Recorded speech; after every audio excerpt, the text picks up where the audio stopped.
여러분 반갑습니다. 피아노야 글쓰기 연구소 글쓰기 수업 9강 시작하겠습니다. 본 강의는 제가 활동하고 있는 지역에서 모 공기관에서 강의하고 있는 자료 1시간짜리 강의를 축약해서 만든 자료입니다. 그렇기 때문에 본 강의는 실제로 1시간짜리 강의입니다. 1시간짜리 강의인데 유튜브에 올리는 제가 지금 만든 영상은 한 5분에서 10분 정도의 시간으로 만든 그 영상이기 때문에 참고하시고요. 실제로 제가 현장에서는 1시간짜리 강의를 작성해서 강의를 하는 거기 때문에 이거 감안하셔서 강의를 청강해 주시면 감사하겠습니다. 오늘은 디아노이아 글쓰기 연구소 글쓰기 수업 9강입니다.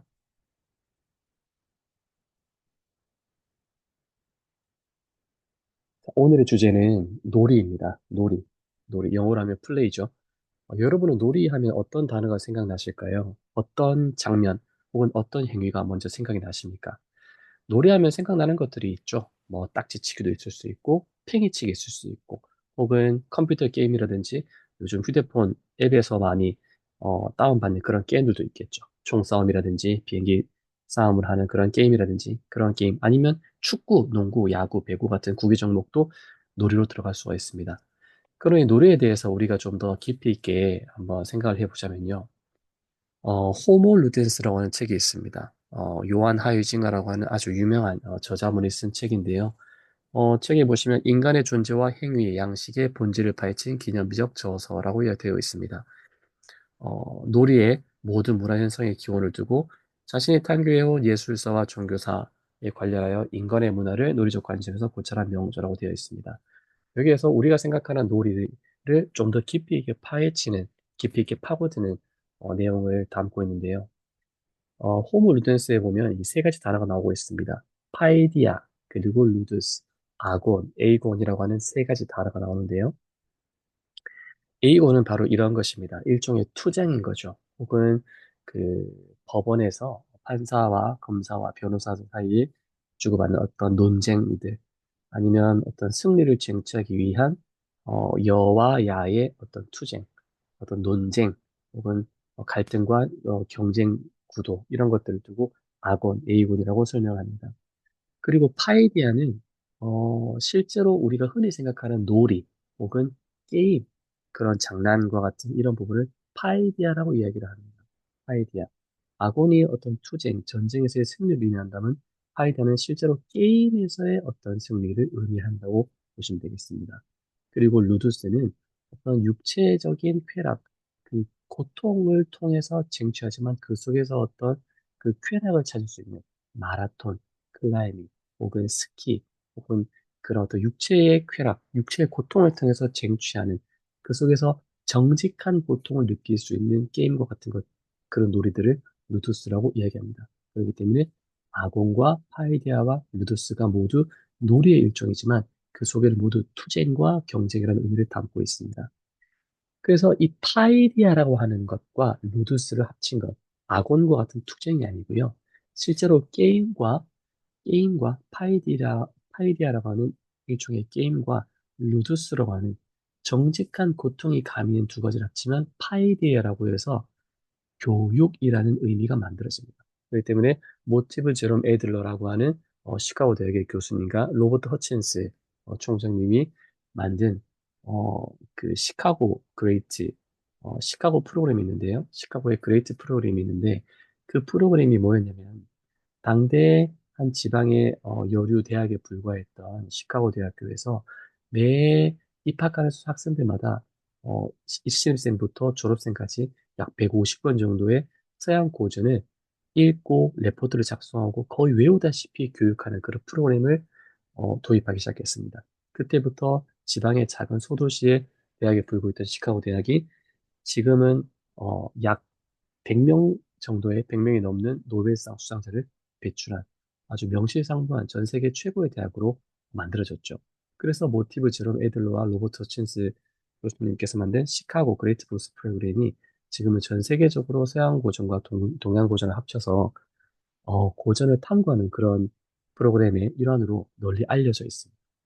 그 시카고 프로그램 그레이트 북스를 창시한 모티브 제롬 애들러 교수님이 쓴 책이 더 파이데이아 프로포절, 교육의 제안입니다. 그래서 이 파이데이아라고 하는 것과 루드서가 합친 이 파이데이아는 실제로 가장 수준 높은 어떤 교육, 인간이 정직한 고통을 통해서 쟁취할 수 있는 놀이이자 어떤 승리, 쟁취할 수 있는 어떤 탁월한 결과를 이야기할 때 파이데이아라고 이야기합니다. 논어에 나오는 이야기입니다. 하기 시습지 불력 요로 유붕자원방래 불력 낳고 배우고 때때로 이를 익히면 기쁘지 아니한가 어시 멀리서 찾아드니 이 또한 즐겁지 아니한가라는 말이 있습니다.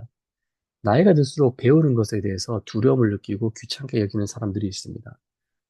우리가 어릴 때 이런 얘기를 하죠. 배움은 평생 하는 것이다. 공부는 평생 하는 것이다. 어느 때만 하는 것이 아니라 평생 배우고 평생 공부한 마음을 가져야 됩니다.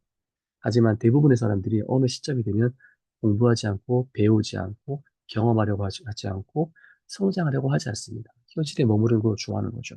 하지만 실제로 배움이라는 것은 굉장히 기쁘고 즐거운 것입니다. 배우고 익히는 것은 굉장히 즐겁고 행복하고 기쁜 일이라는 것이죠. 그래서 놀이라는 것은 사실 투쟁의 개념보다는 정직한 고통과 놀이가 합쳐진 것이 교육입니다. 우리가 뭔가를 배우려고 할 때, 뭔가를 공부하려고 할 때, 아니면 뭔가를 익히려고 할 때 그 속에 정직한 고통이 있죠. 이를테면 우리가 자격증을 딴다든지 아니면 뭔가 운동을 해서 대회에 나가서 상을 탄다든지 하는 것도 모두 다 정직한 고통이 필요합니다. 하지만 그 정직한 고통 속에는 숨겨져 있는 쾌락이 있는 것이죠. 그리고 이것들은 모두 놀이의 개념으로 포함되는 것입니다. 여러분에게 놀이란 무엇입니까? 저는 굉장히 정해진 취미가 있습니다. 저는 독서하고 사색하고 한 번씩 오래된 영화를 보면서 영화 속에 드러나 있는 배우들의 감정을 세밀하고 깊게 파고들면서 공부하는 걸 굉장히 좋아합니다. 그렇기 때문에 저에게 놀이라는 것은 독서, 사색 정도가 되겠죠. 저는 술도 마시지 않고 담배도 피지 않고 노름도 하지 않습니다. 그런 것들에 별로 흥미를 느끼지 못해요. 그런 것들은 저에게 놀이의 개념에 속하지 않습니다. 다만 저는 공부하고 혼자 사색하고 혹은 글 쓰고 책 쓰고 강의를 하는 것에서 굉장한 즐거움과 일종의 쾌락을 느낍니다. 그게 저에게 놀이인 거죠. 정직한 고통이 포함되어 있는 나와의 싸움, 나와의 투쟁이 저에게는 놀이의 개념이었습니다. 여러분들의 놀이의 개념이 어떤 것이었는지 좀 궁금합니다. 여러분들에게 놀이는 담배를 피는 것일 수도 있고 혹은 친구와 대화를 하는 것일 수도 있고요. 하지만 그 놀이가 어떤 것이든지 분명한 것은 그 놀이라는 것을 통해서 여러분들은 정직한 투쟁의 즐거움을 맛보셔야 한다는 것입니다. 정직한 투쟁이 없는 놀이는 놀이의 가치를 띠기 조금 어렵습니다. 정직한 고통, 정직한 아픔, 그 속에서 나타나는 쾌락들이 여러분의 인생을 굉장히 큰 폭으로 성장시킬 거라 믿습니다. 일례로 운동이 있겠죠. 마라톤이 있을 수 있고요. 혹은 사이클이 있을 수 있습니다. 혹은 보디빌딩이라든지 피트니스라든지 요가라든지 필라테스라든지 아니면 요즘 많이 유행되고 있는 크로스핏이라든지 아니면 조금 정적인 걸 좋아하는 분들이라면 뜨개질도 놀이가 될 수 있습니다. 다소 지루하고 또 힘들고 또 손가락도 아프고 눈도 아프지만 그 속에서 만들어지는 결과물들이 굉장히 큰 쾌감으로 다가온다는 것이죠. 여러분들이 만약 지금 어, 뭔가 조금 다른 사람들이 보기에 좋지 않은 놀이를 가지고 있다면 조금은 좋은 놀이, 좋은 습관, 정직한 고통을 통해서 내가 뭔가 성장하고 발전할 수 있는 그런 놀이를 한 번쯤 경험해 보셨으면 좋겠습니다. 제가 가지고 있는 그런 놀이의 경험들을 여러분도 함께 공유해 보셨으면 좋겠습니다. 나에게 놀이는 무엇인가? 야노야 글쓰기 연구소 6강 강의를 여기서 마치도록 하겠습니다. 오늘도 여러분 놀이에 대해서 좋은 글을 써 보시길 바라고요. 좋은 글을 쓰는데 창념하는 시간 되시길 바라겠습니다. 감사합니다. 야노의 글쓰기 연구소 글쓰기 수업 강의를 여기서 마치겠습니다. 저는 작가 전준이었습니다.